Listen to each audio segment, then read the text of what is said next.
Today, I'm up $88,000 on the trading day, and I'll be reviewing the exact trade and which got me there. Let's get into it. So, if we get into the review and we look at price, this is the trade that we ended up taking. But before we talk about the trade, let's talk about the higher time frame look. So, coming into the open, I'm not gonna lie, I was leaning a bit more bullish than I was downside or bearish. I was at a point where I felt had price came down off the opening range move, which if you don't know, it's the initial move into an area of liquidity through an overnight high, typically Asian London session. And the reaction more so looks to confirm or deny my interest.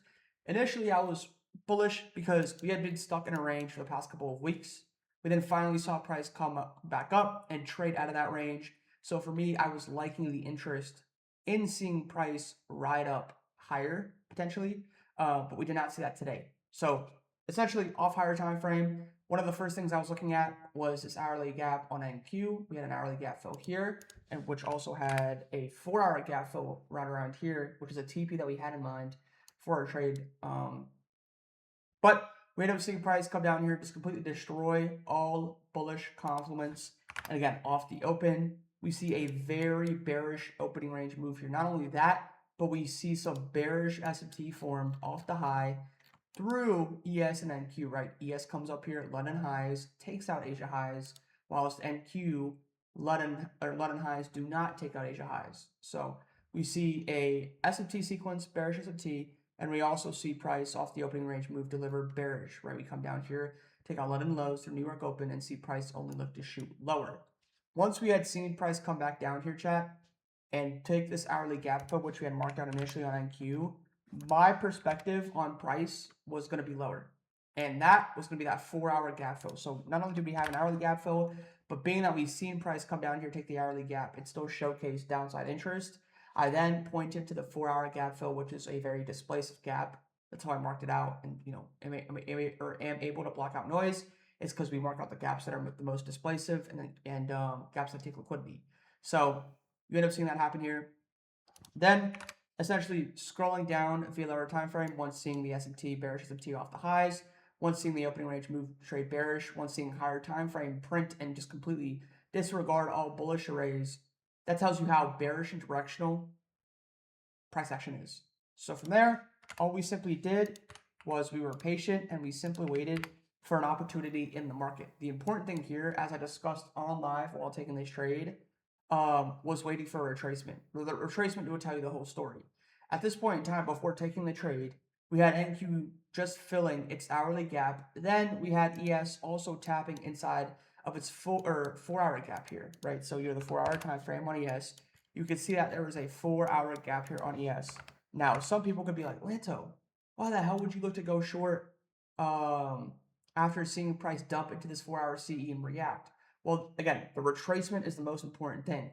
If we see price retrace and then we see price come right back down at the same aggression as it did before, that's the only indication I need that price most likely wants to draw into its 4-hour gap fill and so on.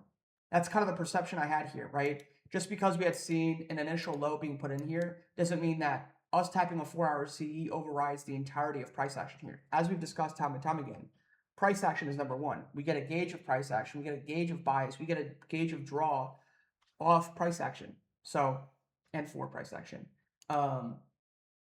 So we eventually come down here. I end up taking NQ because NQ looks a little bit better in terms of the downside sequence. We end up taking a 1-minute failed bullish inversion, fair value gap, alongside a smaller 1-minute bullish gap, which turned bearish inversion, fair value gap.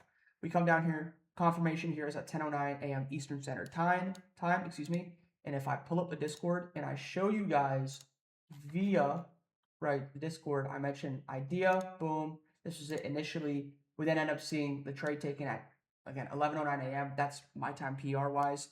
But on the chart, this would be right here at 10:09 a.m. Eastern Standard Time.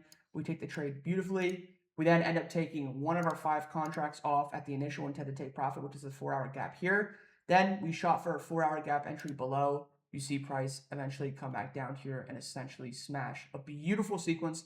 This is probably one of the fastest trades that we've had in a while, where we've netted like a 2.5 R in like sub 10 minutes. That was pretty insane. but you see price follow through immensely, and you see good direction in the market, which is all you want. All you want to see prices follow through. Right? All you want to see prices just do what you intended it for it to do. Everything was predetermined and everything was calculated. We ended up taking out 1 micro here, 4 out of 4 micros here, or either 3 or 4 micros here. And then the last micro was trailed to a stop of this 4-hour gap entry once we ended up seeing price draw down here. So the realization of this trade fully is just about a 2.5 R.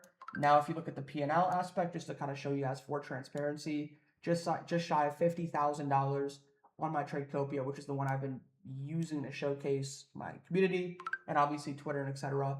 And then also on my 2 other firms, I'm up a combined just shy of $30,000, which means if you do the math, right, or excuse me, just shy of $40,000, which if you do the math, right, shooting around $88,000 on the trading day. So beautiful day. Crushed it with chat, and that's pretty much it. Hope you guys enjoyed the review, and I'll catch you guys in the next one.